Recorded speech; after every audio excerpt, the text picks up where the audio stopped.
5G Batelma, des actualités uniques, dynamiques et renversantes dans le journal TV.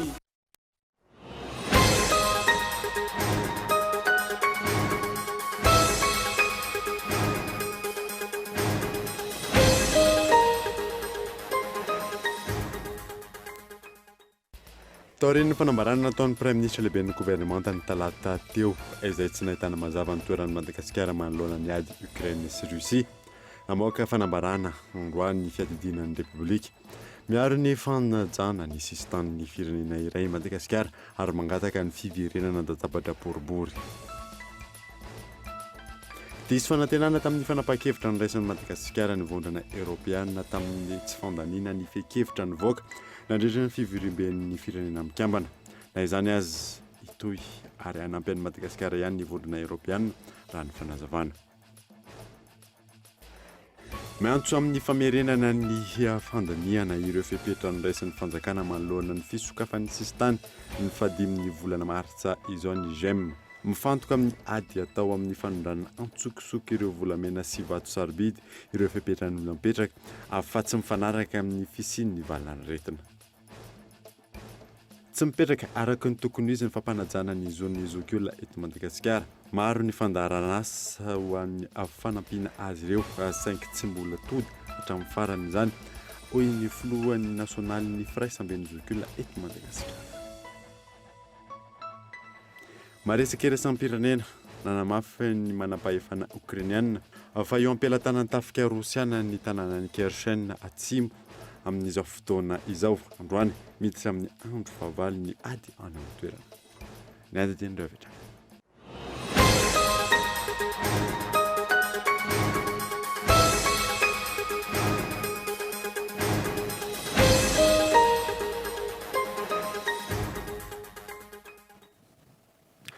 Finaritra tompolasy tompoko vava fotoana vaovao tamin'ny Akolo Deveka Manasanoara anaraka izany hatramin'ny farany. Nanomboantsika ny vaovao dia tao aorianan'ny fanambarana izay nataon'ny Premier ministre lehiben'ny gouvernemanta ny talata lasa teo izay tsy nahitana mazava ny toeran'ny Madagasikara manoloana ny ady misy eo amin'ny Ukraine sy Russie. Namoaka fanambarana ny fiadidin'ny Repoblika tamin'ity androany ity miaro ny fanajana ny sistan'ny firenena iray Madagasikara amin'ny mampikambana azy ao anatin'ny ONU ary mangataka ny fiverenana an-databatra boribory. Gaëtan Andriatsala. Mandalo fotoan-tsarotra isika ankehitriny manoloana ny ady izay manambana ny filaminana sy ny fandriampahalemana eran-tany amin'ny mampikambana anatin'ny firenena mikambana araka ny lalàna iraisam-pirenena sy ny fifanarahana itambaran'ny vondrona Afrikana ary ao anatin'ny fanambarana ofisialy nataon'ny ity farany ny 20 febroary 2024 miaro ny fiamboniny sy ny fanajana ny sistany ny firenena i Madagasikara. Araka izany, i Madagasikara amin'ny fotoana rehetra dia manandratra ny fandaminana sy ny fampiresahana mifandraika amin'ny fanajana ny fihavanana ahafahan'ny faritra ranomasimbe indianina milamina sy mirindra. Manoloana ny zava-mitranga ankehitriny miara-miombona amin'ireo sivily ary maneho firaisan-kina amin'ireo niara-pahavoazana sy izay akaiky azy ireo olona nafindra toerana Afrikana sy Malagasy i Madagasikara. Miantso ny rehetra tsy hanjay fanapahan-kevitra mety hiteraka fahavoazana bebe kokoa i Madagasikara ary manasa ady ny voka-dratsy ara-toekarena ateraka io ady io. Ny toekarena izay efa marefo noho ny fisian'ny krizy ara-pahasalamana. Efa miatrika sedra maro i Madagasikara ankehitriny, ny ady amin'ny fantrana, ny fampivoarana ny firenena, ny ady amin'ny haintany sy ny anoanana, ny fanarenana taorian'ny fandalovan'ny rivo-doza. Manampy izay, tsy manana fitaovana sy tanjaka ahafahana mirotsaka amin'io ady io i Madagasikara. Ankehitriny, mangataka ny fiverenana databatra boribory ifampidinika amin'ny mpilaminana, lavitry ny fampiasan-kery sy ny fitaovam-piadiana i Madagasikara. Tsy mbola tara ny famerenana indray ny filaminana. Ankasitrahanay ny ezaka rehetra sy ny fahavononana ametraka ady hevitra, manatsara sy mampiavana eo amin'ny roa tota voakasika mivantana, ahafana mametraka marimaritra iraisana, anatin'ny fotoana fohy sy maharitra manoloana io ady io, hoy ny fanambarana. Diso fanantenana tamin'ny fanapahan-kevitra izay niraisin'ny Madagasikara ny vondrona Europeana tamin'ny tsy fandaniana ny fe-kevitra ny voaka nandritra ny fivorimben'ny firenena mikambana. Na izany azy itoy ary hanampian'ny Madagasikara ihany ny vondrona Europeana raha ny fanazavan'ny alarana efsa.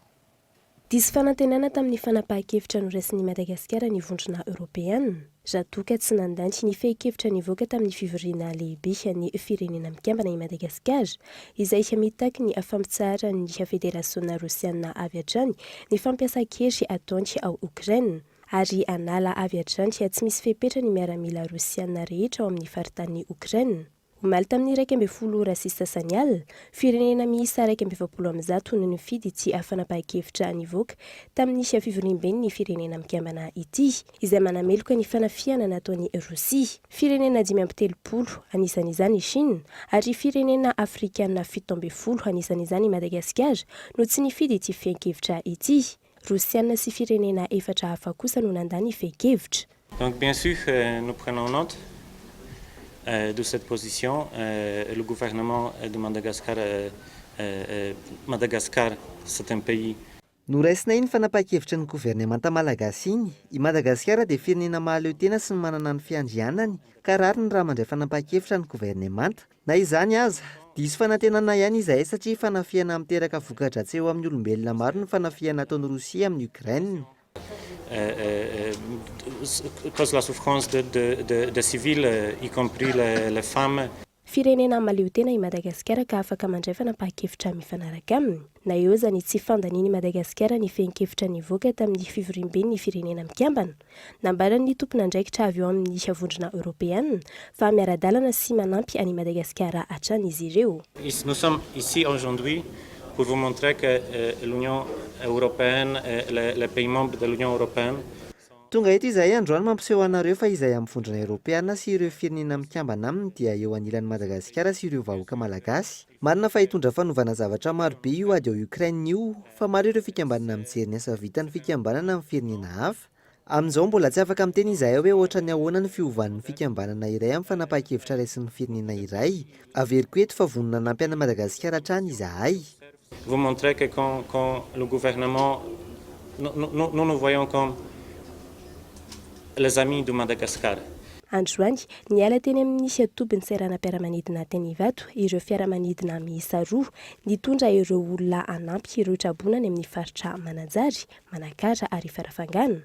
Faritra nitondra takatra betsaka tamin'ny fandalovany Rivodoza Batsiray sy Eminaty. Valan'ny fangatahana fanampiana avy amin'ny fitondram-panjakana malagasy izao nataon'ny vondrona Europeana izao, ka ny mpamana ny programme alimentaire mondial no mandrindra izany. Mandritra ny 3 volana, mivezivezy amin'ireo faritra ireo ny fiaramanidina 2, izay anosidina miisa 4 ao anatin'ny herinandro, anampiana sy anamorana ny fitanterana ireo olona sy ny fitaovana anampiana ireo trabony.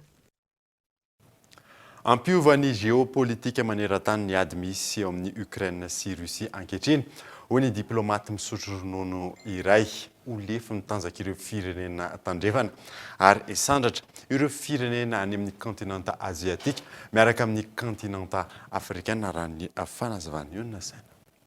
Itsymbatika ny tanjaka maneran-tany aorian'ity ady eo amin'ny Ukraine sy Russie ity ho ny faneho-kevitra ny diplomate retraité no sady mpampianatra eny miambaratonga ambony nanontaniana. Iendanja ny firenena tandrefana aka ny toerany Chine, Russie, Brésil sy ny sisa. Atsika zao amin'ilay hoe Westlessness dia io fin de l'hégémonie occidentale.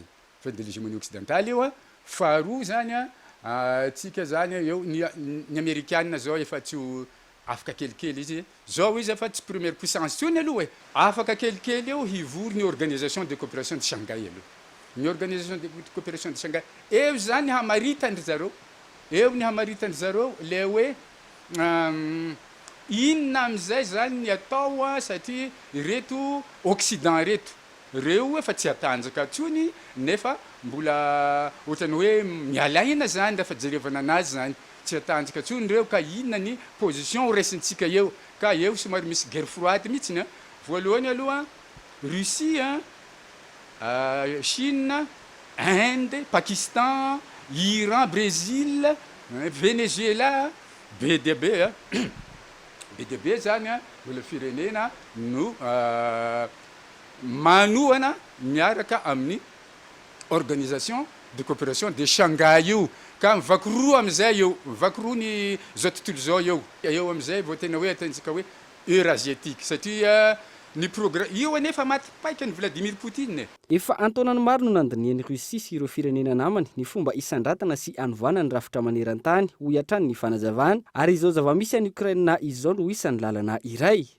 Isan'ny taratra izay fiomanana izay ny Grand Partenariat Eurasie nampahafantarana tany Saint-Pétersbourg izay ivondrona ireo firenena Aziatika, Amerika Latina ary Afrikana hiatrika ny firenena tandrefana. Ireto farany izay tsy nahatsikaritra ny adiry ny fifanarahana io. Ny ady misy eo amin'ny Ukraine sy Russia izay aharitra 9 hatramin'ny 7 volana raha ny fomba fijeriny. Mbola tsy nisy naharesy io Russia io teto ambonin'ny tany. Oka aloha hazava tsara, mbola tsy nisy naharesy ny Russia teto ambonin'ny tany raha resaka ady. Ao randry zareo mihitsiny zany, le fahaizana miady zany amin'ny randry zareo mihitsiny. Fa kosa rehefa miady an-trano fotsiny zareo iny zareo raha amin'iny atakenao zay zareo Russia. Vao mainka Ukraine io ve Russia izy rery zany hoe aiza ny azahoany an'io anatin'ny hoe une semaine. Ary izy mbola manao stratégie fotsiny izy zao. Raha vinavina aloha mety anoany amin'ny 6 mois na 7 mois anoany angambany vao tena hoe azo tanteraka Ukraine io am'zay. Ny ady tapitra izy raha resy Ukraine zany. Raha izay na koa zany manao négociation zareo ka samy manaiky ny andany siny ankilany de tapitra ny ady. Manaiky ohatra fotsiny zany hoe manaiky zany Zelensky, Volodymyr Zelensky manaiky hoe zahay dia tsy hiditra amin'ny OTAN. Manaiky koa zahay zany fa vainany constitution, vainany constitution dia manaiky koa zahay zany fa atao mety zany hoe mety hoe atao confédération. Itony fiakaran'ny pétrole maneran-tany vokatra izao zava-misy eo amin'ny sehatra iraisam-pirenena izao ary 3 hatramin'ny 5 volana aorian'izay vao vinaina iverina amin'ny laoniny. Ankoatra izay, raha ny tantara sy ny zava-misy maneran-tany hatr'izay no dinihina, nety ny fanapa-kevitra no raisiny Madagasikara amin'ny tsy fandaninana amin'ny atsy na amin'ny aroa ho iatrany ny faneho-kevitra ity diplomate retraité ity. Sarotra amin'ny toerana misy any Madagasikara manoloana ny toetra raha misy any Ukraine sy Russia ankehitriny no isika miankina amin'ny famatsimbola avy any ivelany. Ilaina araka izany ny famailoan'ny gouvernement amin'ny fanehoan-kevitra raha ny fanazavana. Io sainatra. Ilaina fitandremana sy fandiniana lalina mialohan'ny amoahana fanambarana sy faneho-kevitra avy amin'ny gouvernemanta malagasy manoloana ny toetra ray eo amin'ny sehatra iraisam-pirenena ankehitriny hoy Serge Zafimaova. Mijery sy miandry ny toerana raisy ny firenena tsirairay izao tontolo izao. Ny Premier ministre sy ministre des Affaires étrangères nilaza fa hoe observateur Madagasikara. Zay zany ny positiontsika officialy. Manahirana be zany zay fomba fiteny hoe observateur zay amiko. Satria afaka naka position tsotraka Madagasikara. Fa na ny Premier ministre na ministre des Affaires étrangères tsy nanomana valiteny tena matotra. Nanana fotoana tsika anomanana le valitena matotra fa ohatra nytony raisitsika maivamaivana le izy.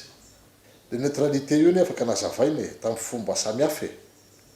Fa le fomba nazavaitsika azy mahatonga ny firenena lehibe mety ho tafotoana le terme hoe observateur.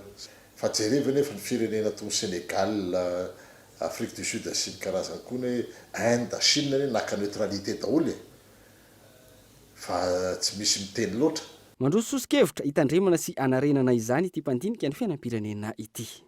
Afaka naka position tsotraka Madagasikara hoe sur le principe zany izy afaka hoe ny nanameloka ny fanafiana any amina firenena anankiray zay hoe mibodo tany anankiray. De point faharoa afaka laza koa izy rehefa avy eo hoe principe ihany koa zay hoe mangataka zay am'ireo firenen'ireo mba hitady marimaritra iraisana ary fampitsinjo hijery ny zavatra natolotry ny tsirairay avy mba hipetraka amin'ny latabatra boribory. Ohatran'izay zany le izy. Na ny andany tamin'ny Ukraine sy ny firenena tandrefana na omba any Russia, isiako no an'ny firenena toan'ny Madagasikara hatrany izany no isika miankin-doha amin'ny famatsimbola avy any ivelany raha ny fanazavana hatrany antony tokony hitandremana amin'ny faneho-kevitra momba ny diplomasia. Lafim-baovao hafa kosa indray dia miantso amin'ny famerenana ny fandiniana ireo fepetrano raisin'ny fanjakana.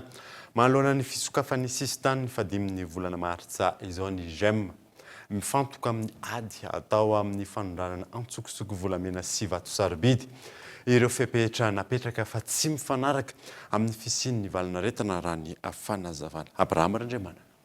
Roapolo isanjaton'ireo mpitsidika avy any ivelany ankehitriny no tonga eto Madagasikara raha ampitahina ny teo alohan'ny fisian'ny valinaretina COVID-19 raha nambaran'ny tompon'andraikitra. Izy vinavina nahakatra hatrany amin'ny 70 isanjato hatramin'ny faran'ny taona manoloana ny fisokafan'ny sistany ny fahadiminy volana martsa izao. Izay ankilany ampena anisan'ireo vahiny ho tonga eto Madagasikara ny fepetra vaovao napetraky ny fitondram-panjakana amin'ny fisokafan'ny sistany raha nambarany avy eo anivon'ny GEM. Fepetra izay miompana amin'ny ady atao amin'ny fanondranana tsokisoko ireo volamena sy vato sarobidy izay tsy misy idirany amin'ny valinaretina COVID-19 raha ny fanazavana. Nanovan'ny mambona tanjany fa ny eritreritry ny fanjakana dia ny hoe isy fepetra ho ampiarana amin'ny mpandeha, ampiarana amina kompania, ampiarana amina firenena fiaviana amin'ny ireo volana isokatra eo mba hiadina amin'ny trafika na vatsozy volamena. Dia hoy zay hoe ngamba tsy tokony afangaro mihitsy ny zavatra Covid na Covid, trafika volamena, trafika volamena. Dia tsoriko ngamba ny teniko. Hoy hoe raha trafika vatsozy volamena ny resahana, anjaran'ny fanjakana manokana zany. Matoa ny vatsoa volamena mivoaka avy eo Ivato, na avy any Toliara, na avy any Majunga dia ny tompon'andraikitra tontena no tsy manao ny asany. Tsisy idiran'ny kompania aérien mihitsy zany, tsisy idiran'ny orinasa mihitsy zany. Ka tsy tokony ahilika any amin'ny mpanjifa, any amin'ny orinasa, any amin'ny firenena ankoatrany ilay fandraisana andraikitra, fa tokony fanjakana mandray andraikitra dès le départ.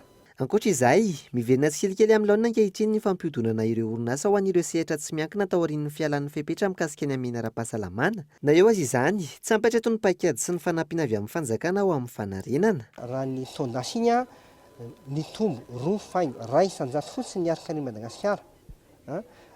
Amin'ity taon'ity manantena ny fanjakana fa hiakatra bebe kolo zany ny arikarena, nefa hoy zay dia tsoriko manokana eto mihitsy fa raha amin'izao situation amintsika amin'ny teny izao dia tsy ho tratra mihitsy izay vinavina nataon'ny fanjakana izay. Ary ny marina dia zay ny vinavina rehetra nataon'ny fanjakana nandritran'izay 2 taona laza no mpanodobon'ny krizy tsy tratra mihitsy. Amin'izao fotoana izao tsy mbola misy io fanampiana io ary malahelo izay no milaza fa hoe au contraire ara misy an'ity harcèlement fiscal ity izay voamaika manakorotana ny fomba fiasan'ny orinasa izay koa tsy contre ny contrôle fiscal, ilainy zay ary manoana mihitsy ny contrôle fiscal fa le fomba fanaovan'ny DGA no tena kianay satria tena tsy mandeha amin'ny rariny mihitsy tokony mba eritreritra fanjakana hoe inona mba azony atao, inona azony fanjakana atao mba anentanana bebe koa ny orinasa anao investissement na ny eto an-toerana zany na avy mba ampitombo ny arikarena ary ny fitombon'ny arikarena no ampitombo ny entra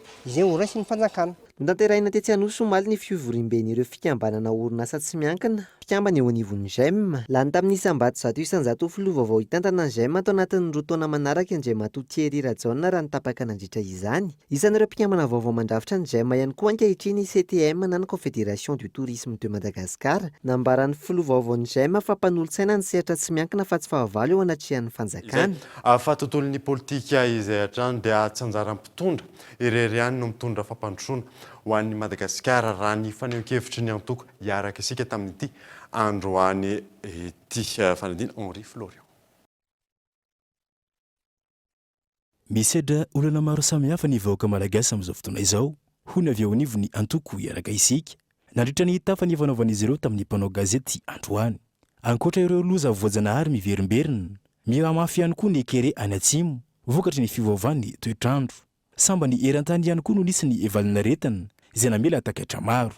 Mitaky fiarah-mientana eo amin'ny tsirairay ny fampandrosoana fa tsy ho vita ny fitondram-panjakana irery ihany raha ny fanazavana. Fahasahiranana iaina ny vahoaka malagasy ankehitriny dia mitovy amin'ny fahasahiranana iaina ny vahoaka eran-tany ary mbola sarotra azy io satria vao tamin'ny faha-efatra amby roapolo ny volana février lasa teo iny rahantsika malala fa nisy ady vaky koa any ivelany any ka manao arak'izay akany afany ny atoko arak'isika fa mampirisika indrindrindrindra ihany koa fandraisany andraikitra tsirairay mba hiara-miatrika zao zavatra zao fa tsy ho vitan'ny fanjakana rery io na iza mpitondreto ary efa raha malala fa tsisy izay tsy mokakaiky eran-tany momba ny fahasahiranana ankehitriny. Ny fitondram-panjakana dia efa hitatsika manao zay fanampiana rehetra arak'izay zakany sy ny eo am-pelantanany. Mety tsy ho ampy zany ary tsy misy mihitsy fitondram-panjakana eran-tany afaka mahana amin'ny vahoaka fa itsika koa dia afaka miasa mandray andraikitra ary manararoatra ny zava-misy eto amintsika mba hiatrehana an'izany. No tsy ahivina izy ireo ihany koa fa antoko ny araka namorona ny armada ny antoko iaraka isika ary manoana ny fitondram-panjakana ankehitriny. Mankalaza ny tsingeritaona faefatra ny joroany ny antoko iaraka isika amin'izao fotoana izao. Tafajoro ihany koa ny bureau politika isam-paritra. Tonga eto fotoana ny dokavarotra isika aorianan'izay ataontsika mahakasika ny fanadinam-panjakana baccalauréat. Eo ihany koa momba ny fankalazana ny valomartsa rehefa avy eo.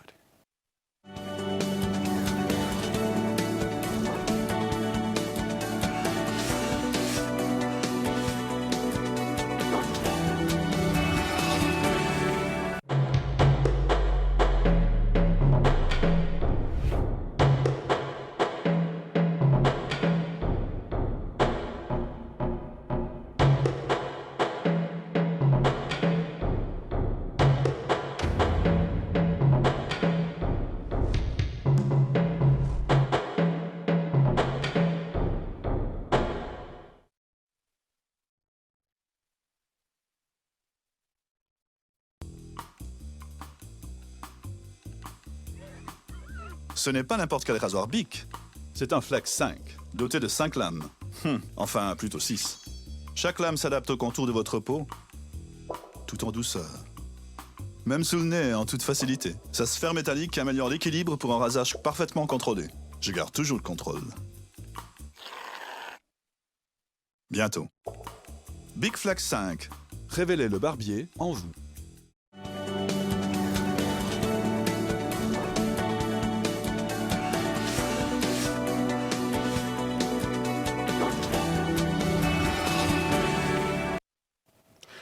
Eto amin'ny fampahalalam-baovao isika dia mitony fitakiana izay ataon'ireo orinasa mpanao lalana miisa 300 ny taona, 24 izay mbola tsy nandray ny volana hatramin'ity androany ity fampandrangina andrisa ny filazana fa misy orinasa miisa 27 nahazo ny volany hoy izy ireo Gaëtan Andriatsilavo.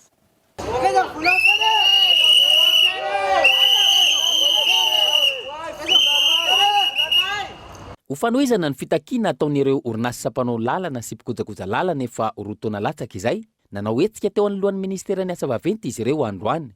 Sarotra ny inona fa tsy misy vola ao amin'ny fera hoy izy ireo, mitaky ny andoavana izany. Impossible ho azy zany hoe tsisy vola zany eo fera, fanakaiza ny vola fera. Ny atony dia zao jereo areo mbola verina koa mandeha. Avy amin'ny gazola sy ny pétrole sy ny essence ny litre amin'ireny misy pourcentage makany amin'ny caisse ny fera e. Dia izany nakazo tao. Dia tiana pasevako anareo indray mandeha. Tamin'ny mois de juillet tamin'ny 2021 teny président. Misy 400 milliards anao izy ny vola fera ko inona tsisy vola antoavana andreo e. Dia fa faly zay be zany tsika. 33 milliards ny volana rehetrarehetra tsy voalora ao. Hatramin'izao aiza. Dia mbola antendray premier ministre. Alefa mpanao audit aloha fa tsy efa misy asa fictif misy asa ohatr'izao. Heritaona zay, aiza le fictif. Avoa le liste. Avoa le liste hoe reto ny fictif reto tsy nahavita ny asany aza pehena sazio, asa io mamerim-bola. Fa le zay ara-dalàna kosa, inona sy pehenanay e. Fanakaiza ny vola fera e. Dia amin'izao fotoana izao zay dia mangataka anareo mpitondra fanjakana. Aiza ny Bianco, aiza ny PAC, aiza ny député. Tsy mba misy vava miloaka anaray azy. Honakaiza maro ny vola anao fanadihadiana. Raha ny zava-misy ary manamafy izany ireto orinasa mpanao lalana ireto, any amin'ny trésor no olana tsy hamoahana ny volan'izy ireo. Ankilany, fampandriana adrisa ny filazana fa nisy orinasa misy 27 nahazo ny volany. Raha nisy zany, mangataka ny hamoahana ny listy ireo sitraka ny volany ireto mpanao lalana ireto. Dia nisy marina ny tena hoe nisy 770 hoe nomena. Tena tsy haiko fa reo ny entreprise namanay reo. Tsy haiko na folo na io fa tsy hainay mihitsy. Fampandriana adrisa ny le izy fampahataranay azy. Fa tsy hainay hatramin'izao iza marina mitandra iza le resy nahazo, iza nahazo. Tsy hitako. Dia zao koa, raha nisy namena ao ohatra hoe folo amapolo nomenao. Dia inona zany le condition nanomezana an'ireo? Mitovy nefa, même pied d'égalité. Mitovy ny asa natao. Misy conseil des ministres voainga tamerinandro. Adiniko aty mbola taratasy fa nataoko photocopie. Hoe misy commission natsangana izay risirika ny asa le retsy. Asa fa roa taona. Entreprise efa roa taona. efa roa taona ny vita ny asa réception définitive fa vita dina koa nizerenao any cantonage tamin'ny 2020 dia mbola compte am'izao 2022 zao pas possible ve zany. Misy fiantraikany betsaka amin'ny lalana eto amintsika ny tsy fandoavana ny volana ireto orinasa ireto tahaka izao. Misy fiantraikany amin'ny fanamboarana ny lalana amin'ny hoavy sy amin'ny mpitondra fanjakana ihany koa. Tsy aivina, orinasa mpikojakoja sy mpanao lalana manerana ny nosy manodidina ny 300 ary mampiasa olona mihoatra ny 4,000 ireto tsy nahazo ny volany ireto. Iarany tsindry ireo mpiasan'ny Croix manao fitokonana hoy ny ivony syndicat. Izy ireo izay nanamafy fa itoy ny fitokonana ary tsy handray asa na eo aza izay. Ionona saina. Mitoy ny fitokonana tsy misy mandray asa ny rehetra araka ny tapaka nandritra ny fivorimben'ny mpiasa eo anivon'ny Croix androany. Mijoro ny syndicat manoloana ireo tsindry mahazo ny mpiasa amin'izao fanatanterana ny fitokonana izao. Tamin'ny omaly zany nisy fahatapahan-jiro sy rano niseho tetỳ amin'ny cité universitaire 4-2 dia raha ny zavatra nilazanay dia tsy asa mihitsy izahay fa na dia zany arany dia somary nisy tsindry zany ahazon'ny mpiasa tato aminay izay zany dia miantso ny tompon'andraikitra rehetra any ambony any mba tsy hanao tsindry amin'ny mpiasa tsirairay na iza izy fa tolona syndikaly ny ataonay etsika syndikaly angamba ny tsy misy olona tsy mahafantatra hoe tsy tokony hanaovana tsindry. Taratasy ofisialy avy amin'ny ministeran'ny fampianarana ambony sy ny fikarohana ara-tsiansa milaza fa tsy ho foana amin'ny maha organisme rattaché azy ny Croix fa merenana ny fandraisana ny karamany amin'ny banky isan'ny teboka takiana amin'izao fitokonana izao. Hatreto aloha zany mbola tsy nisy fifampiresahana teo aminay sy ny ministera indraindray nalalandava hoe ny fifampiresahana no itadiavam-baolana fa hatreto aloha mbola tsy nisy fifampiresahana zany dia araka ny tapakay rehetra tao amin'ny fivorimbe dia tsy hijanona ny fitokonanay raha tsy mahazo taratasy mazava valiny mazava zany taratasy na fanambarana ofisialy milaza fa tsy ho foana ny Croix. Le amin'ilay fandaniam-bolam-panjakana aloha aminay diso satria na ny volam-panjakana tonga any aminay arany raha mandrafitra ny budget primitif izahay dia zara raha misy ataoko hoe apahatelony no tonga aty amin'ny Croix. Zay ny fahafantaranay anazy tompoko. Zay zany tsy manaiky velively an'izany lazaina hoe mandany volam-panjakana zany. Hatreto tsy mbola namaly ny fitakin'ny syndicat Croix sy ny PAT eo anivon'ny Université Antananarivo ny ministera tompon'andraikitra mitoy araka izany ny fitokonan'ireo mpiasa. Tontolon'ny fampianarana izay hatrany dia farana ny zoma fa 12 ny volana martsa ho avy izao amin'ny 900 ny fisoratana anarana ho an'ireo izay maniry andray anjara amin'ny fanadinana mpanjakana baccalauréat amin'ity taona ity. Mbola vitsy ny antota taratasy voaray hoy ny tompon'andraikitra Henri Florian. Hifarana afaka 9 andro ny fotoam-pisoratana anarana ho an'ireo izay maniry andray anjara amin'ny fanadinana mpanjakana baccalauréat amin'ity taom-pianarana 2024 sy 2025 ity. Izany hoe ny daty ny 12 ny volana martsa ho avy izao amin'ny 900 no hifarana ny fandraisana eroantota taratasy mahakasika izany. Tsy misy fiovana ny saram-pisoratana anarana izay nampisalasala ny maro. Ny saram-pisoratana anarana dia tsy miova ary mitsinjara toy izao: 10,000 sy R1,000 na 15,000 ariary ho an'ny mpiadina atolotry ny sekoly, 10,000 ariary na 50,000 ariary ho an'ny mpiadina misorateny, iray hetsy ariary na 100,000 ariary ho an'ny mpiadina teratany vahiny mianatra eto Madagasikara. Koetanina ny taletsekoly, ny ray aman-dreny, ny mpiadina mba hananja io fe-potoana 12 martsa 2024 voafetra io araka ity fampatsiahivana farany ity. Araka ny note efa navoakan'ny ministeran'ny fanabeazam-pirenena, tsy misy fiovana ihany koa ny fanatanterahana ny adina ara-panatanjahantena amin'ity taona ity. Ny ministeran'ny fanabeazam-pirenena dia efa namoaka note circulaire tamin'ny fiandohan'ny volana febroary teo milaza fa ny EPS na ny éducation physique et sportive amin'ity taona ity dia mitovy amin'ny tamin'ny herintaona ihany, tsy mahazo manao sport collectif fa ny sport individuel ihany no ataony rehetra ary dia efa mampiatra an'izany ny établissement rehetra amin'izao fotoana izao. Raha tsy ahevitsika dia efa nanomboka tamin'ny herintaona no nisy an'ireo option vaovao ny série vaovao sy ny option vaovao dia ny L, option L, option S ary option OSE. Amin'izao fotoana izao dia efa mihoatra tamin'ny heritaona ny lycée pilote no tena ny antsehatra tao anatin'io fa amin'izao fotoana izao dia efa maro ny lycée mampiatra an'io série OSE io. Tsy aivana, tsy misy fiovana hatreto ny daty ny fanadinam-panjakana rehetra. Manomboka ny 7 7 20 1 ary ny 12 ny volana Jolay ho avy izao no hanatotosana ny fanadinam-panjakana baccalauréat ankapobeny sy ny baccalauréat teknôlôjika ary ny baccalauréat teknika sy aragasy andiany voalohany na ny première partie. Ary ny daty ny 4 7 20 Jolay 2024 kosa no totosana ny baccalauréat teknôlôjika sy baccalauréat teknika sy aragasy andiany faharoa na ny deuxième partie.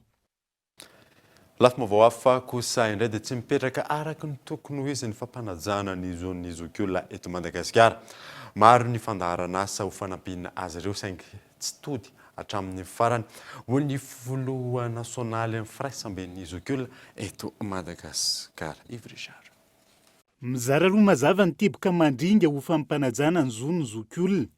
Ankoatra ny fahatsapatiana ny isambatan'olona amin'ny fampanajana ny zon'izy ireo.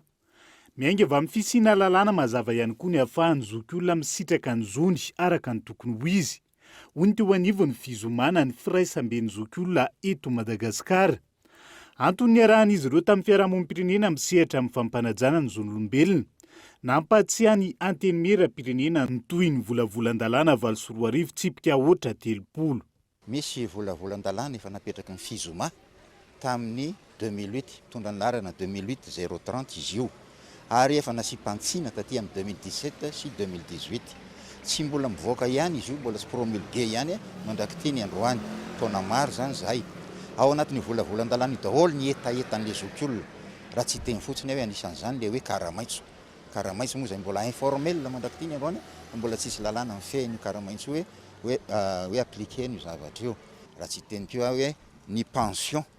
Raha olona misotro ronono tany amin'ny 10 taona lasa vidim-piaina tamin'izany tsy mitovy aty amin'ny 12 taona teoriana tsony. Zay kory tsy mangataka hoe atao isam-bolana na atao isaky ny 2 volana, fa hoe mba atao fanatsahana amin'ny vidim-piainana misy amin'izao fotoana izao. Raha ny androany nisy ny fangatahan'izy ireo fionana tamin'ny tompon'andraikitra isan-tsokajiny eo anivon'ny antenimieram-pirenena. Toy ihany koa ny filanjana sora-bavety mampita ny mazava-dehibe, ny fitovian-jony rehetra teny ivelan'ny faritry ny antenimieram-pirenena manao hoe ny sokajony samihafa fa ny zo iraisana sy iaraha-manana. Tafiditra anatin'ny hetsika iaraha-mienta ny fiarahamonim-pirenena maneran-tany ho fampanajana ny zon'ny zokiolona izany. 3 Martsa androany dia andro hetsika iraisam-pirenena mahakasika ny izy moa amin'ny teny anglais hoe global rally zay. Dia izy ady fangatahana convention internationale ho an'ireo zokiolona mba ahafahan'izy ireo misitraka ny zony tanteraka. Dia izahay reto zany fikambanana maromaro manampy ny fizoma mangataka an'izay eto amin'ny hoe mangataka an'izay fahazareo izay misitraka ny zoany. Dia eto ihany koa zay dia manampy an'zareo satria araka n'le teny sy filamatry atarina ato hoe ny sokajiny tsy mitovy fa ny zo iraisana ihany. Ohatran'ny ankizy, ohatran'ny vehivavy dia manana zo koa izy ireo. Dia tonga eto zany zareo manampy an'zareo ahafahan'zareo mahazo an'izay fangatahana izay. Fikambanana misehatra amin'ny fiarovana ny zon'ny zokiolona 500 no mivondrona anatin'ny fizoma. Izy ireo izay manentana hatranin'ny fikambanana isan-tsokajiny anatevin-daharana azy ireo anatin'ny tolona iombonana. Nisy kosa androany lalonana ara-miaramila famindram-pitantanana teny amin'ny Kapsata Sonerana. Famindram-pitantanana teo amin'ny rafitra roa izay samy misana andraikitra goavana eo anivon'ny tafika malagasy raha ny fanazavana. Fanampanazavana. Ny andraikitry ny Ivo Foibe Pitondrany komissariany ny tafika dia ny fitantanan-draharaha indrindrandrindra ny maha olona zany. Eo amin'ny lafiny fanamina, eo amin'ny lafiny sakafo ny miaramila sy ny fampitaovana ny miaramila amin'ny akapobeany. Dia ny any Foibe Pitondrany Raisapedina momba ny fampitaovana sy ny tohana kosa dia ireo no mikirakirany fampitaovana ireo miaramila eny an-tsehatra eo amin'ny lafiny ara-materialy rehetra na eo amin'ny fitaovam-piadiana zany na eo amin'ny fiarakodia zany na eo amin'ny ireo inona no ilazantsika azy fotodrafitrasa ny fampitana ny famakina ny toerana zay tokony anaovana ny sehatra dia zareo no misahana an'izay. Maro kosa ny zavatra nivoatra nandritry ny filan-kevitry minisitra Omaly teny avoaloha ka isan'ny zany fampiakarana ny fanampiana avy amin'ny fanjakana ho an'ireo commune sy ny faritra ny andidiny zay zetiny Henri Florian. Lafin-javatra maromaro no nandraisana fanapahan-kevitra nandritra ny filan-kevitry ny minisitra no tanterana Omaly tena mila fampanjakana iavoloha. Isan'izany ny fankatoavana ny fampiakarana ny fanampiana avy amin'ny fanjakana ny subvention mifandraika amin'ny fampandehanan-draharaha ho an'ny vondrom-bahoaka itsinjaram-pahefana na ny collectivité territoriale décentralisée ny commune sy ny faritra.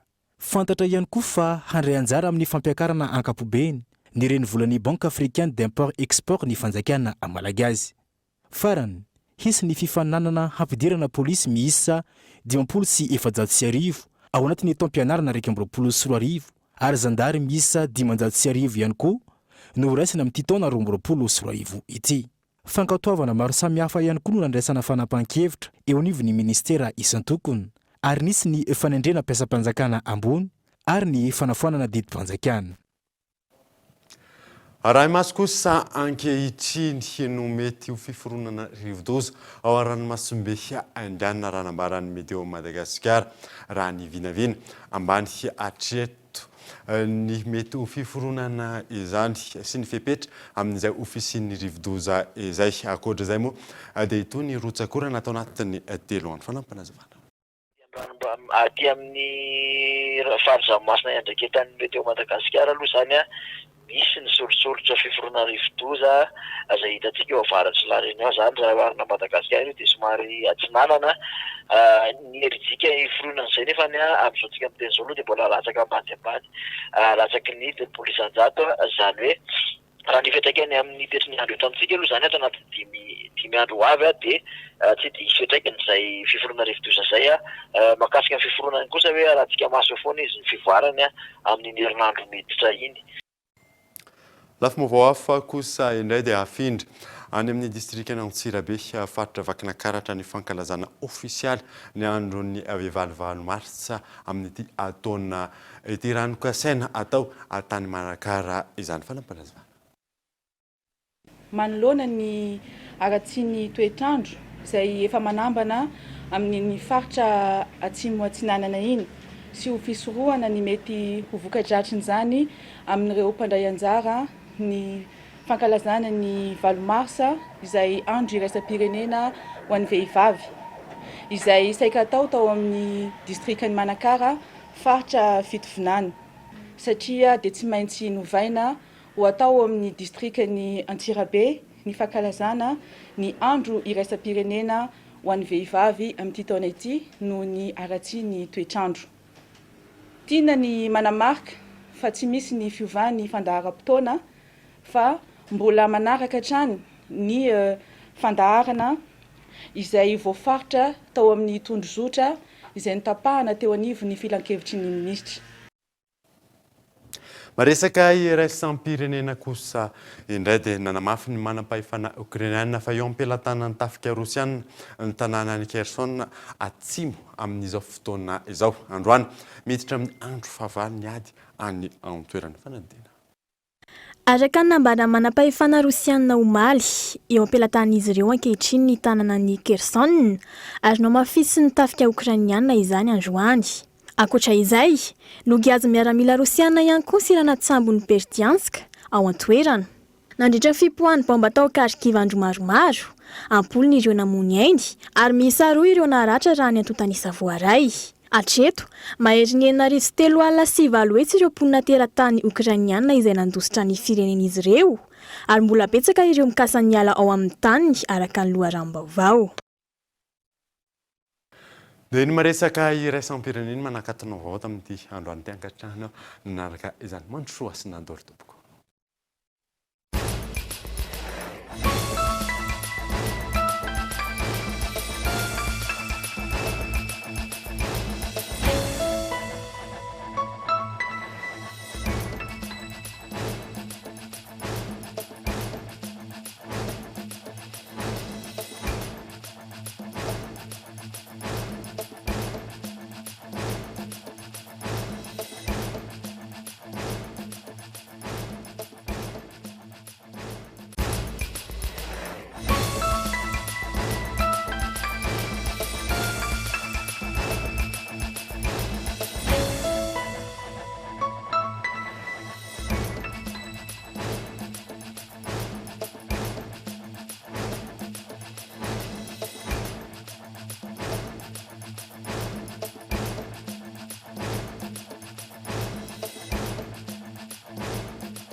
GBT Telma, des actualités uniques, dynamiques et renversantes dans le journal TV.